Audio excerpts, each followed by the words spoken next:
আল্লাহ, ও আল্লাহ, তুমি তো জানো আমার দুনিয়ায় কেউ নাই। মা নাই, বাবা নাই, আত্মীয় স্বজন নাই। আমার একজন স্বামী, হ্যাঁ না, ডাইনও চিনে না, বামও চিনে না। তুমি তো জানো আল্লাহ, তুমি তোমার অনেক কষ্ট দিছ, আর তোমার কষ্ট আমি অনেক বড় নিয়ামত মনে করি। তোমার কষ্ট আমি খুব খুশি, তোমার তোমার কষ্ট পাইয়া।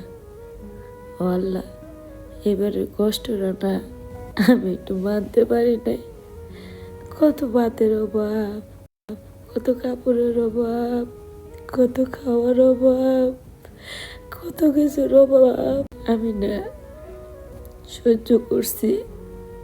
তুমি না দেখছো আল্লাহ, তোমার আমি একটা কথা কই, যারা নাকি আমার সন্তান নিয়ে মিথ্যা অপবাদ দিছে তা করে না আমি কোনোদিন ক্ষমা করব না।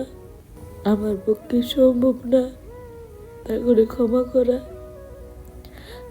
আমার না দুনিয়ায় তো কেউ নাই, আমি তো তোমার কাছে বিচারটা দিলাম, তুমি তো বিচার কইরো। তুমি ছাড়া আমার কেউ নাই, আর তোমার বিচার অনেক ভয়ঙ্কর হয় শুনছি। আর কেউ নাই, তার পাশে তুমি থাকো, তুমি বিচার করো। ক্রিম আপা যদি ভুল করলে শাস্তি পায়, তাহলে আমাদের দেশে হাজারো ক্রিম আপা নামক হায়নার দল আছে। বিভিন্ন কন্টেন্ট ক্রিয়েটর আছে যারা কন্টেন্ট ক্রিয়েটরের নামে বিভিন্ন প্রকারের অঙ্গভঙ্গিমা করে অশ্লীলতা বাড়াচ্ছেন, আমাদের যুব সমাজকে নষ্ট করছে। এইদিকে আবার কিছু বউ ব্যবসায়ী কন্টেন্ট ক্রিয়েটর আছে যারা বউ দিয়ে ব্যবসা করাচ্ছে, বিভিন্ন অঙ্গভঙ্গিমা করে মাসে লাখ লাখ টাকা আয় করছে। হ্যাঁ, আমি অবশ্যই চাই ক্রিম আপা যে ভুলগুলো করেছে তার জন্য যেন সে শাস্তি পায়। সাথে আমাদের বাংলাদেশে বিভিন্ন অশ্লীল ভঙ্গিমা ছড়ানো কিছু ক্রিম আপা নামক হায়নার দল আছে, তারা তাদের ছেলে মেয়েদেরকেও অনেক ভাবে টর্চার করে। কই আমরা তো তার প্রতিবাদ করি না, একদমই করি না। আমরা তো সেই দিকে লক্ষ্যই দিই না। এদিকে দেখা যাচ্ছে আবার কিছু কাপল ব্লগার বের হয়েছে যারা কাপল ব্লগ করার নামে অশ্লীল ভঙ্গিমা করে করে মাসে লাখ লাখ টাকা ইনকাম করতেছে। 2 দিন পর পর শোনা যাচ্ছে এ ওর সাথে গেছে, ও ওর সাথে গেছে, ও ওর বউরে নিয়ে চলে গেছে, ওর জামাই নিয়ে চলে গেছে। এগুলা কাহিনী শুরু হয়ে গেছে। কই আমরা তো তাদের বিরুদ্ধে কোনো অ্যাকশন নেই না, আমরা তো তাদেরকে আইনের আওতায় আনি না। হ্যাঁ, আমি মানছি ক্রিম আপা শাস্তি পাওয়ার মতো কাজ করছে, আর তাকে তার শিশু সন্তানকে রেখে জেলে নিয়ে যাওয়া হয়েছে, সে জেল পর্যন্ত গেছে।